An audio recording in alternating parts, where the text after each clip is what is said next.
Eh, Continuamos entonces con nuestro tema del libro El secreto de la vida cristiana, es este. Yo no creo que, por lo menos yo no lo he visto en PDF, entonces, porque algunos me han preguntado, no he hecho una búsqueda, pero si lo puede conseguir, este es el libro para tenerlo en su biblioteca. Si no, pues estamos en esta clase para poder ver todo este libro y los temas de este siervo de Dios, J.C. Ryle. En la ocasión anterior estuvimos con el tema de la seguridad de salvación, como ustedes recordarán. Y ahora estamos con el tema de la realidad. Denme un momentito porque aquí algo se me quedó.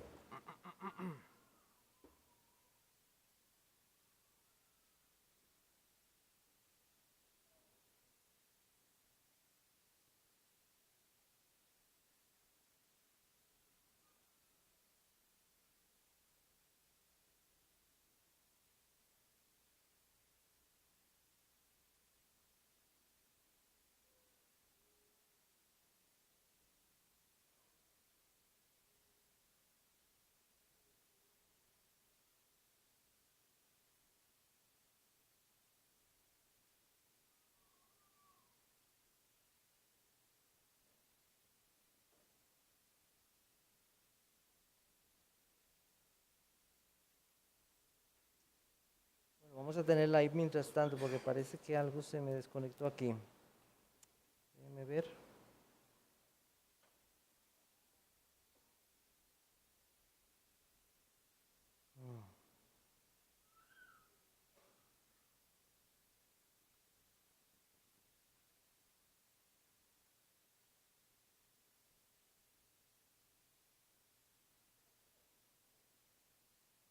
Sí, algo se me perdió. Vamos a verla de ahí. Lo primero que tenemos aquí es su profesión de fe real, sincera, genuina y honesta, o su profesión de fe cristiana es superficial, vacía, ritualista, falsa o nominal. Eso es una de las cosas importantes en la vida cristiana. J.C. Ryle nos está apuntando en este momento a un asunto que tiene que ver con el corazón. Tiene que ver no solo con la mente, conocer al Señor Jesucristo, sino qué es lo que hay en tu corazón, qué es lo que hay en tu vida, cuáles son tus deseos, tus anhelos. Y nos está apuntando para que averigüemos en nuestra vida si nuestra profesión de fe es una profesión de fe real o es una profesión de fe falsa. Vamos a continuar, por favor. Entonces, lo primero que vamos a ver es la importancia de que nuestra profesión de fe sea real. Una de las cosas que suele suceder es que la gente dice, esa persona se ve tan sincera en sus acciones, se ve tan buena, parece tan real en lo que hace, pero no toda sinceridad es realmente real. Una persona puede estar sinceramente engañado en sus pensamientos, en lo que cree.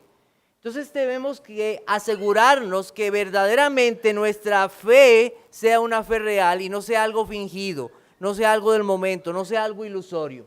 Entonces vamos a ver algunos ejemplos en las parábolas que nos presentan la realidad o la irrealidad de lo falso y lo verdadero en la fe. Vamos a buscar dos de muchas que podríamos buscar en las Escrituras, porque si no, no terminaríamos en esta clase. Una está en Mateo capítulo 13, versículos 1 al 9.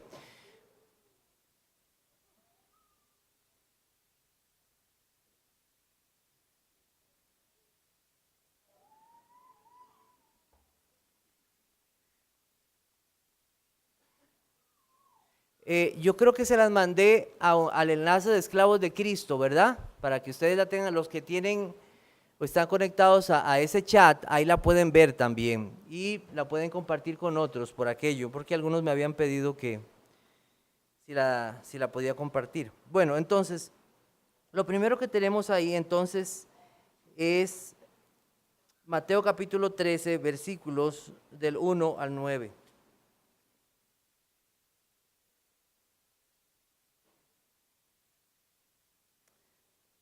Dice así En aquel día salió Jesús de la casa y se sentó junto al mar, y se le juntó mucha gente, y entrando él en la barca se sentó, y toda la gente estaba en la playa.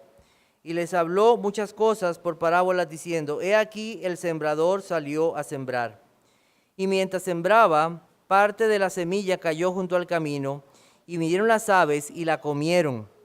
Parte cayó en pedregales, donde no había mucha tierra, y botó pronto, porque no tenía profundidad de tierra. Pero salió el sol, se quemó, porque no tenía raíz, se secó. Y parte cayó entre espinos, y los espinos crecieron y la ahogaron. Pero parte cayó en buena tierra, y dio fruto, cual a 100, cual a 60, cual a 30 por uno. El que tiene oídos para oír, oiga. Vamos a ir al verso 18 ahora. Dice: Oíd pues vosotros la parábola del sembrador. Cuando alguno oye la palabra del reino y no la entiende, viene el malo y arrebata lo que fue sembrado en su corazón. Este es el que fue sembrado junto al camino. El que fue sembrado en pedregales, este es el que oye la palabra y al momento la recibe con gozo. Pero no tiene raíz en sí, sino que es de corta duración, pues al venir la aflicción o la persecución por causa de la palabra, luego tropieza. El que fue sembrado entre espinos, este es el que oye la palabra, pero al afán de este siglo y el engaño de las riquezas ahogan la palabra y se hace infructuosa. Mas el que fue sembrado en buena tierra, este es el que oye y entiende la palabra y da fruto y produce a 100, a 60 y a 30 por uno. Recibieron la palabra, escucharon el mensaje, pero hay que ser claros en algo. ¿Cuál de todos estos terrenos fue el que dio fruto? ¿Cuál fue? Dice el versículo 23, mas el que fue sembrado ¿en qué?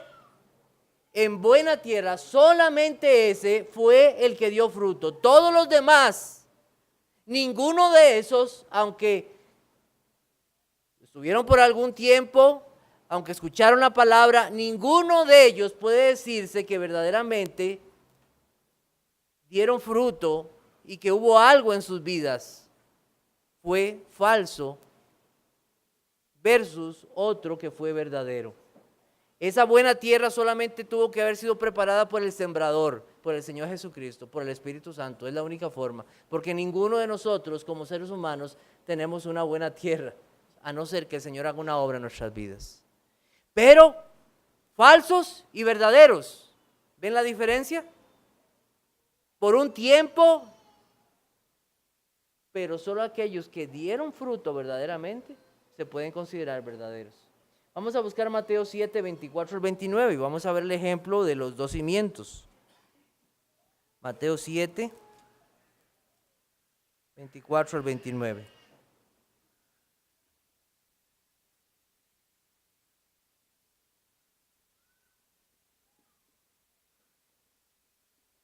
Dice así la Biblia. Cualquiera pues que me oye estas palabras y las hace, le compararé a un hombre prudente que edificó su casa sobre la roca. Descendió lluvia y vinieron ríos y soplaron vientos y golpearon contra aquella casa y no cayó porque estaba fundada sobre la roca. Pero cualquiera que me oye estas palabras y no las hace, le compararé a un hombre insensato que edificó su casa sobre la arena. Y descendió lluvia y vinieron ríos y soplaron vientos y dieron con ímpetu contra aquella casa y cayó y fue grande su ruina. Los dos construyeron la casa. Claro, posiblemente usaron hasta los mismos materiales. ¿Cuál fue la diferencia entre ellos dos? El fundamento. Tenían un fundamento diferente. No había una base firme sobre la cual ellos hicieron su casa. Y cuando vinieron los vientos y las tempestades, eso reveló dónde tenían ellos su vida. Uno falso y otro verdadero. Por más que hizo la casa bonita, el que edificó en la arena, por más que puso las cosas mejores que pudo, al final se derrumbó, no sirvió, fue falso. Uno verdadero y otro falso. El verdadero permaneció, el verdadero da fruto. Entonces hay cosas importantes acerca de la realidad y la irrealidad de lo falso y de lo verdadero en la fe. Otra evidencia contra la falsa religión o fe es la que hace Cristo a los fariseos. Vamos a buscar Mateo capítulo 23. Mateo capítulo 23.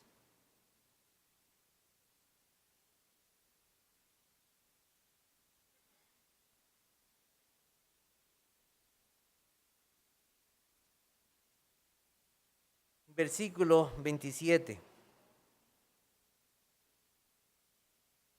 Dice: Ay de vosotros, escribas y fariseos hipócritas, porque sois semejantes a sepulcros blanqueados, que por fuera, la verdad, se muestran hermosos, mas por dentro están llenos de huesos de muertos y de toda inmundicia.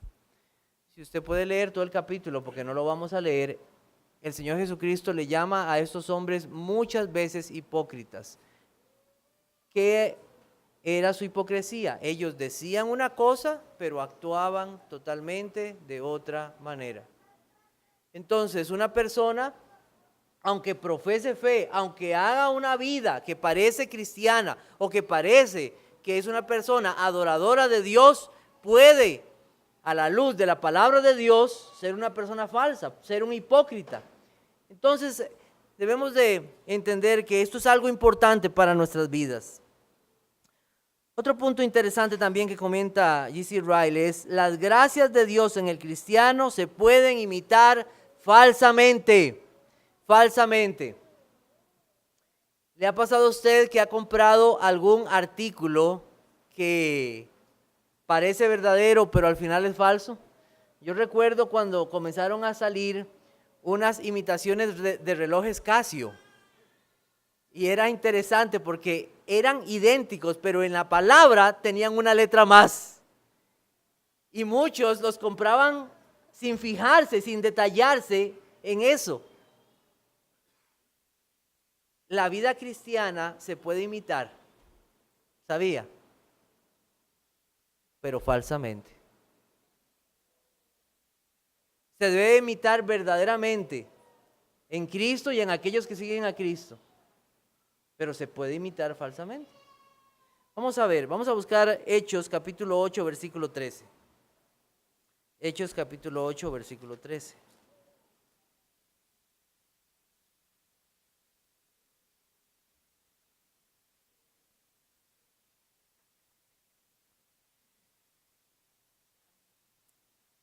Dice,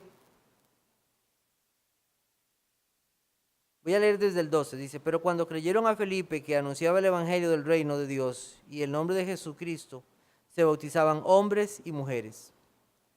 También creyó Simón mismo, y habiéndose bautizado, estaba siempre con Felipe, y viendo las señales y grandes milagros que se hacían, estaba atónito. Bueno, aquí tenemos de alguien que se dice que creyó, pero vamos a ver el versículo 18. Dice: cuando vio Simón que por la exposición de las manos de los apóstoles se daba el Espíritu Santo, les ofreció dinero, diciendo: dadme también a mí este poder, para que cualquiera a quien yo impusiere las manos reciba el Espíritu Santo. Entonces Pedro le dijo: tu dinero perezca contigo, porque has pensado que el don de Dios se obtiene con dinero. No tienes tu parte ni suerte en este asunto, porque tu corazón no es recto delante de Dios. ¿Ven este caso? Una fe falsa. Dice que creyó. Dice que creyó. Pero cuando se presentó una situación de dinero, la avaricia, una tentación, este hombre fue confrontado ante la realidad de que su fe era falsa. Y el apóstol Pedro le dice: porque tu corazón no es recto delante de Dios. ¿Pueden haber profesiones de fe falsa? Sí, claro, las hay a montones. ¿Cuántos niños han pasado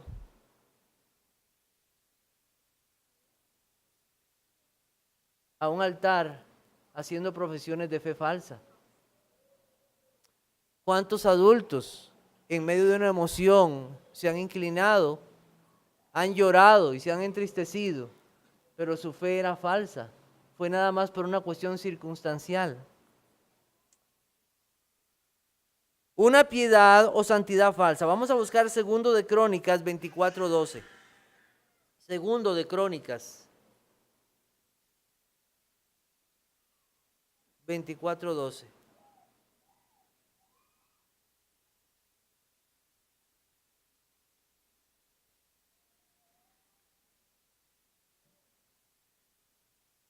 Voy a leer el versículo 2 primero, 24:2. Dice, e hizo Joás lo recto ante los ojos de Jehová todos los días de Joiada el sacerdote. Ahora voy a leer el 12.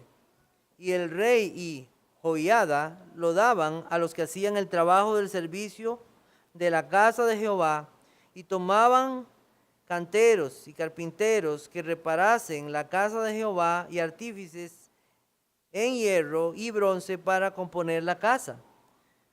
Versículo 17. Muerto Joiada, vinieron los príncipes de Judá y ofrecieron obediencia al rey, y el rey los oyó.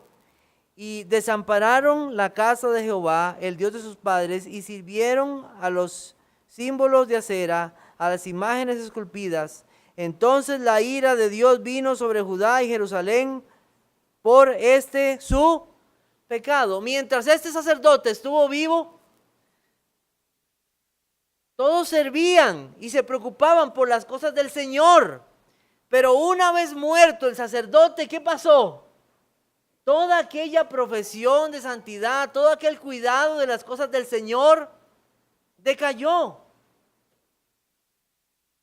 Hay personas que viven cierta vida de santidad porque tienen a alguien a su lado. ¿Qué pasará el día en que Dios se lleve a tu esposa o a tu esposo? ¿Seguirás al Señor? El día que se lleve a tu hijo o a tu hija. El día que el pastor que por tantos años te cuidó en esta iglesia no esté, ¿seguirás a Cristo? O de esa hermana o hermano o de esa amistad bíblica que el Señor ha permitido por muchos años. ¿Qué pasa el día que esa persona no esté? O pensémoslo, ¿qué de ese día en que no haya trabajo o no tengamos comida o algo pase o nuestra salud se vea severamente quebrantada? ¿Cómo será nuestra vida de piedad? ¿Es real o irreal? Juan capítulo 12, versículos 5 y 6. Juan capítulo 12, versículos 5 y 6.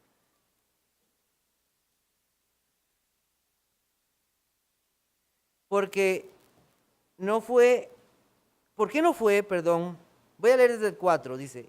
Y dijo uno de sus discípulos, Judas Iscariote, hijo de Simón, el que le había de entregar: ¿por qué no fue este perfume vendido por 300 denarios y dado a los pobres? Pero dijo esto no porque se cuidara de los pobres, sino porque era ladrón y teniendo la bolsa sustraía de lo que se echaba en ella. Estamos viendo hacia atrás, porque cuando Judas estaba en medio de los otros apóstoles, nadie pensaba que él era un falso.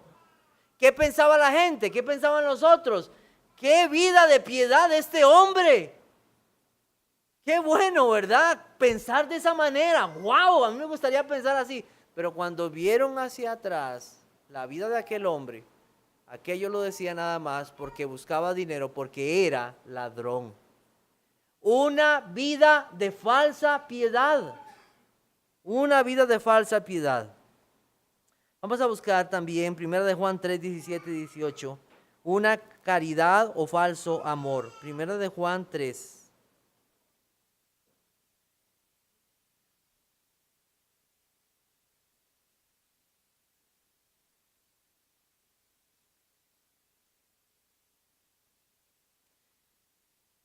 Dice, pero el que tiene bienes de este mundo y ve a su hermano tener necesidad y cierra contra él su corazón, ¿cómo mora el amor de Dios en él?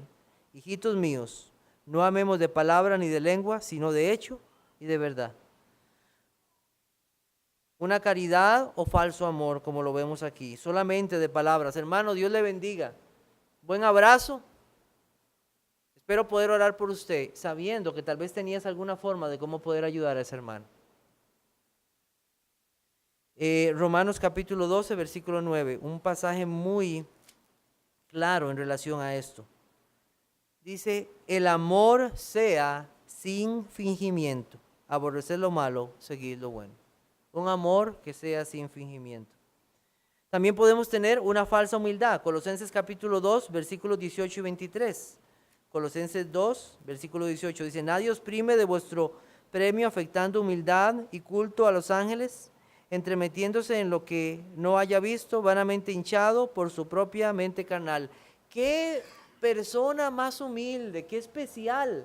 Mire cómo acude a ángeles, a imágenes y a todo. Ellos eran personas que pensaban que este tipo de actos podían mostrar una gran humildad, pero eran una gran falsedad, porque el único mediador entre Dios y los hombres es Jesucristo, no hay otro.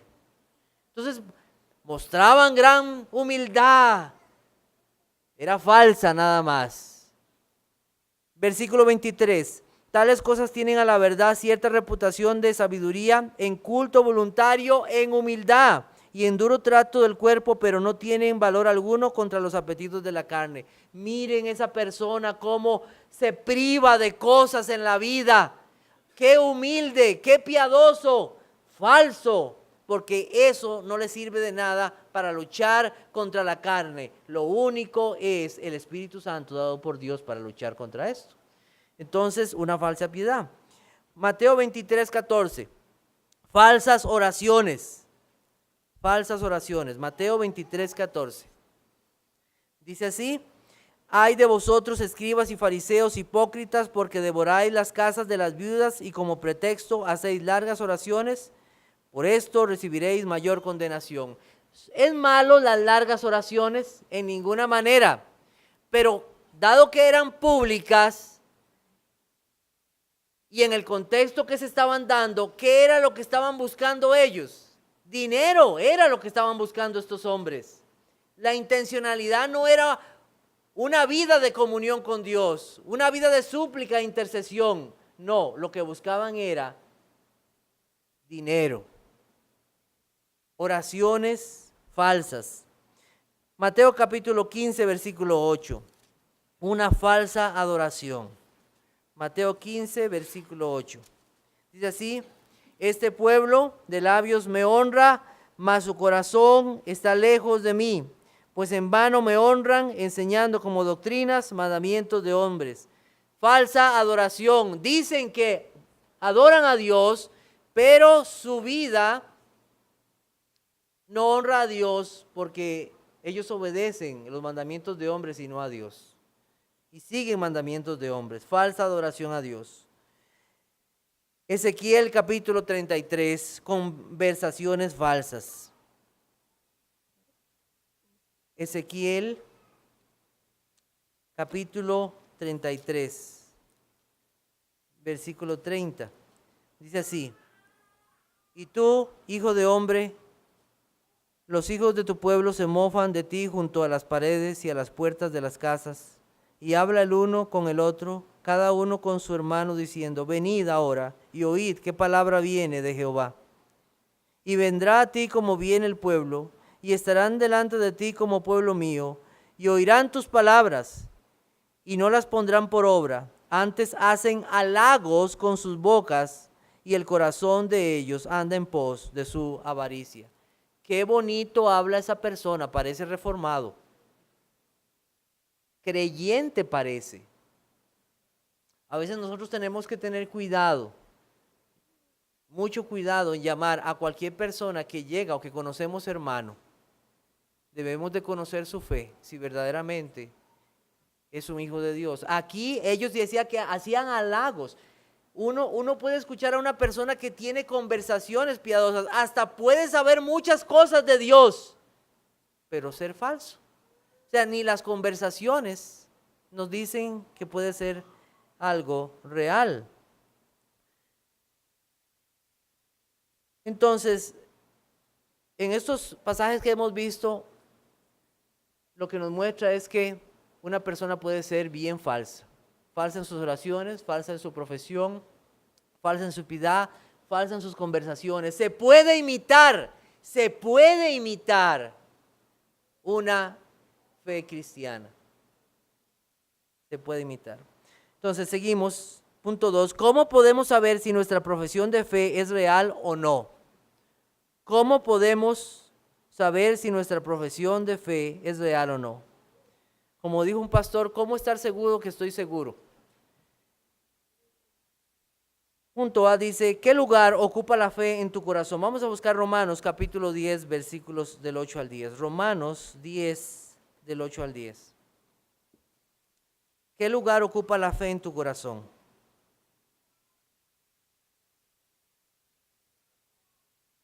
Dice así, que si confesares, voy a leer desde el 8, perdón, más, ¿qué dice? Cerca de ti está la palabra en tu boca y en tu corazón. Esta es la palabra de fe que predicamos. Que si confesares con tu boca que Jesús es el Señor y creyeres en tu corazón que Dios le levantó de los muertos, serás salvo. Porque con el corazón se cree para justicia, pero con la boca se confiesa para salvación. Tenemos dos partes aquí, tanto la mente, una confesión que viene del conocimiento de Dios, pero también vemos que el corazón está ligado. Cuando Dios hace una obra en nosotros, por su pacto, no solamente la hace en nuestra mente, sino en nuestro corazón, nuestros anhelos, nuestros deseos, las cosas de Dios. ¿Es tu corazón recto o íntegro delante de Dios?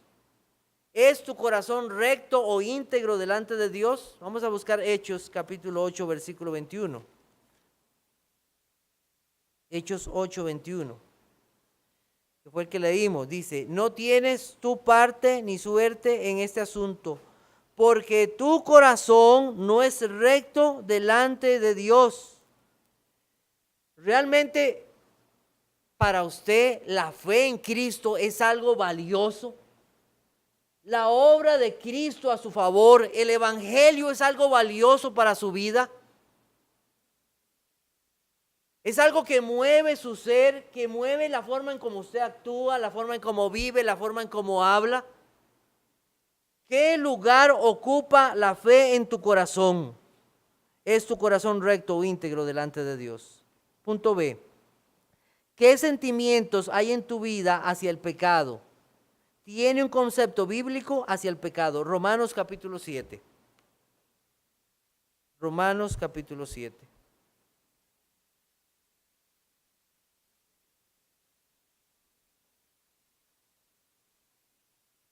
Versículo 23. Dice, pero veo otra ley en mis miembros que se revela contra la ley de mi mente y que me lleva cautivo a la ley del pecado que está en mis miembros. Miserable de mí, ¿quién me librará de este cuerpo de muerte? Gracias doy a Dios por Jesucristo, Señor nuestro. Así que yo mismo con la mente sirvo a la ley de Dios, mas con la carne a la ley del pecado. ¿Qué es para usted el pecado? ¿Cómo entiende? ¿Son faltas o errores? La gente habla de faltas o errores. La gente dice, yo no tengo nada de qué arrepentirme en esta vida porque han sido aprendizajes en mi vida. El cristiano no ve el pecado así. El pecado va directamente contra la santidad de Dios. El pecado ofende a Dios. El cristiano, el que ha sido salvado, el que es creyente, tiene un concepto adecuado del pecado. Yo soy un pecador salvado por gracia. Mi pecado me va a llevar al infierno si no me arrepiento, dice aquel que ha recibido la gracia de Dios. Un concepto adecuado de la maldad del hombre y su necesidad de Jesucristo. Y no solamente esto, en el momento en que una persona, que un creyente peca, dice, este pecado ofende a mi Dios, voy a pedirle perdón, voy a confesar mi pecado y pedirle no andar más en este pecado. Para el creyente el pecado no es cosa ligera, no es cosa ligera. Es realmente ofensivo a Dios. Contra ti solo he pecado.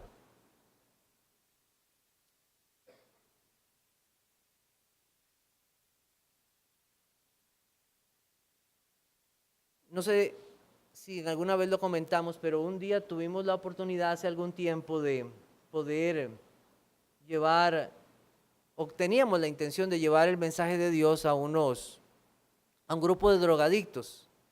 Y ellos nos dieron un folleto, no sé si era del gobierno, para que nosotros utilizáramos ese folleto como base. Pero leyendo el folleto nos dimos cuenta que había algo extraño. No se mencionaba la palabra pecado. Entonces consultamos por qué razón no se mencionaba la palabra pecado. Entonces ellos dijeron, no, es que esa palabra es muy mala y puede dañarles a ellos. Ellos necesitan escuchar cosas buenas, no acerca del pecado. Bueno, lo siento, no podemos seguir así. Un concepto adecuado del pecado. ¿Qué sentimientos, punto C, hace brotar Cristo hacia usted? Cuando usted piensa en Cristo y el Evangelio y en lo que hizo usted, ¿qué hace eso en su vida? ¿Le llena de gozo? ¿Le hace buscarle, amarle y servirle? ¿Hay algo que mueve lo más profundo de su ser y de su corazón? Cuando usted piensa en el Señor Jesucristo y en la obra que Él hizo hacia usted, ¿qué sentimiento despierta? Cuando una mujer piensa, o un esposo, o un papá, piensa en el momento en que recibió ese hijo, cuando vino a usted, ¿qué sentimientos trae eso a usted? De gozo, de alegría. Yo recuerdo ese día en que el Señor permitió que poder recibir a Emi, fue de gran gozo, fue de alegría. Yo estaba realmente alabando al Señor por esto. Cuando el Señor vino a mi vida y me salvó, cuando el Salvador vino a salvarme, el Rey vino a salvarme, Jesucristo. ¿Qué hay en usted? ¿Qué hay en su corazón? ¿Despierta usted en usted el gozo, la alabanza, el deseo de amarlo cada día más y de crecer en Él? ¿Es solamente un hombre ejemplar Jesucristo? Para las religiones del mundo, Jesucristo nada más es un buen maestro, pero para nosotros es nuestro Rey, nuestro soberano Señor, nuestro sacerdote, nuestra esperanza de gloria, nuestro reconciliador, nuestro profeta, nuestro mediador. Cristo es nuestro todo, nuestro todo. Me pueden quitar todo, pero si me quitan a Cristo, seré el hombre más miserable de esta vida. Cristo es mi todo. Y lo deseo a Él sobre todas las cosas. ¿Qué frutos produce en tu corazón y en tu vida? ¿Qué frutos produce en tu corazón y en tu vida? El verdadero nacimiento que viene de Dios trae arrepentimiento para vida, fe para salvación y los frutos de una vida que está conformándose al carácter de Cristo. Vamos a buscar Colosenses 3, del 10 al 15. Aquí en Colosenses 3 tenemos aquellos que han sido renacidos. Cristo es su todo. Eso nos habla en el versículo 10, el nuevo nacimiento. El versículo 11 nos dice que Cristo es nuestro todo y en todos, se refiere a la iglesia. Y en el versículo 12 hasta el 15 tenemos el carácter de aquellos que quieren vestirse como Cristo. Vestidos pues como escogidos de Dios, santos, amados, de entrañable misericordia. ¿De qué? De mansedumbre, de benignidad, dice, de humildad, de mansedumbre, de paciencia, soportándoos unos a otros y perdonándoos unos a otros. Si alguno tuviere queja contra otro, ¿qué dice? De la manera que Cristo os perdonó, así también hacedlo vosotros.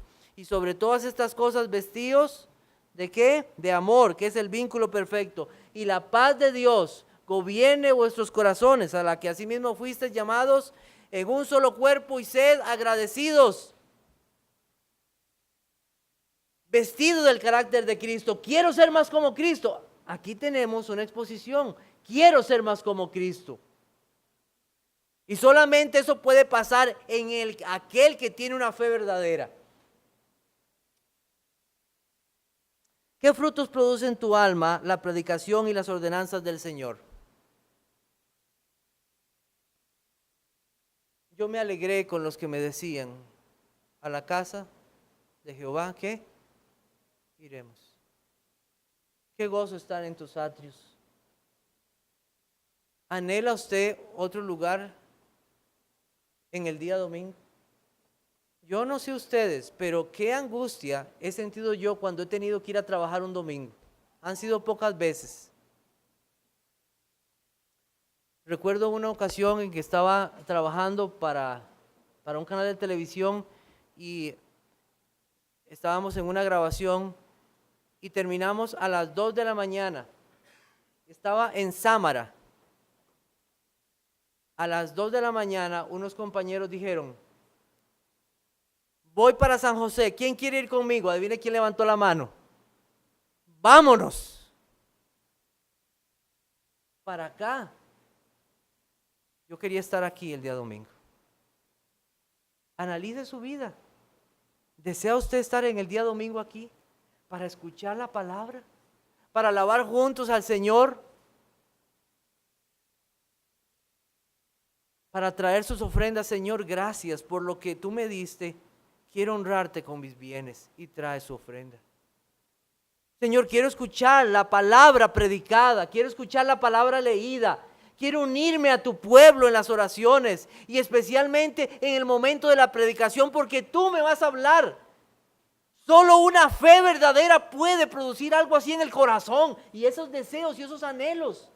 Una fe falsa no. Una fe falsa está esperando a ver qué pasa en el partido entre aquel partido de Heredia o el de Saprissa o el de Cartago o lo que sea. Su corazón desea estar donde está la presencia de Dios, especialmente en el día domingo. La cena del Señor, cómo anhelo estar el día en que se celebra la cena del Señor y cómo deseo participar en ella, porque me recuerda la obra de Cristo a mi favor. Cómo trae a mi corazón gozo y alegría. Una de las cosas que yo he pedido al Señor en mis oraciones es que cada vez más aprecie yo más la cena del Señor. Me recuerda que Cristo volverá pronto. Eso solamente lo puede hacer uno que ha sido transformado por el Señor.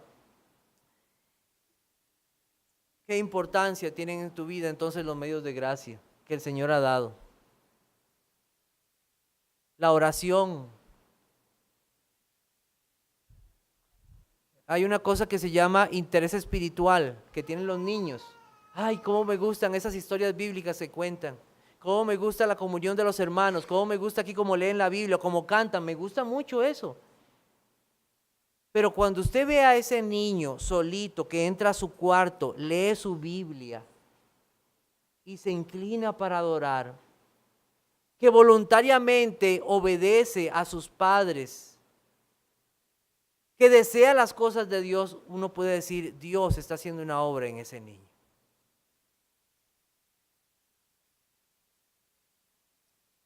Solo aquellos que buscan las cosas de Dios en privado muestran verdaderamente lo que son a la luz pública. ¿Cómo es su vida privada de oración? ¿Cómo es su vida de lectura devocional? ¿Lo hace porque verdaderamente desea? ¿Lo anhela más que la comida y el vestido? Quiera Dios que así sea. Para terminar, porque ya estamos en la hora, dice, ¿es tu fe real o irreal? Es un asunto personal. Ay, cuántos hipócritas hay en las iglesias, por eso yo no voy. No, pero usted, deje de pensar en los demás, piense en usted. Dígase usted mismo, ¿es mi fe real o irreal? Porque eso tiene consecuencias eternas. Esto no es un juego. Las llamas del infierno van a abrazar a todos los falsos. Esto es serio. Pregúntese usted mismo, ¿soy yo de Cristo? Si tu fe no es real, considera la gravedad de tu situación ante aquel que es verdad. Él es la verdad y castigará todo lo falso. Y entre esos vas a estar tú. Todo mentiroso, todo aquel que dio falso testimonio recibirá eterna condenación, porque Él es la verdad, y en los cielos solo entrará la verdad. Esto es serio. Toma muy en serio la necesidad de tener seguridad de fe. Vea, deje de estar vacilando ya. Deje el jueguito, deje las cosas. Comience a pensar en esto seriamente. Usted no sabe el día en que Dios determine el fin de su vida. Considere esto seriamente. Y si usted es creyente, ¿por qué sigue en ese pecado? Pidamos al Señor perdón y busquemos su rostro. Siga adelante y persevere en temor y temblor. Filipenses 2:12 dice que nosotros debemos andar en temor y temblor. Voy a leerlo, dice así. Dice: por tanto, amados míos, como siempre habéis obedecido, no como en mi presencia solamente, sino mucho más en mi ausencia, ocupaos en vuestra salvación con temor y temblor. Siga adelante y persevere. Solamente los cristianos perseveran. Solamente los cristianos perseveran en temor y temblor. Y finalmente, sirva a Cristo. Avergüéncese del pecado, pero nunca se avergüence de seguir a Cristo y servirle. Nunca. Marcos 8:38 dice así. Marcos 8:38. Porque el que se avergonzare de mí y de mis palabras en esta generación adúltera y pecadora, el Hijo del Hombre se avergonzará también de él, cuando venga en la gloria de su Padre con los santos ángeles. Y Hebreos 11:6, para terminar en esta mañana, dice así, Hebreos 11:6. Pero sin fe es imposible agradar a Dios, porque es necesario que el que se acerca, 11:16, perdón. Pero anhelaban una mejor, esto es celestial, por lo cual Dios no se avergüenza de llamarse Dios de ellos, porque les ha preparado una ciudad.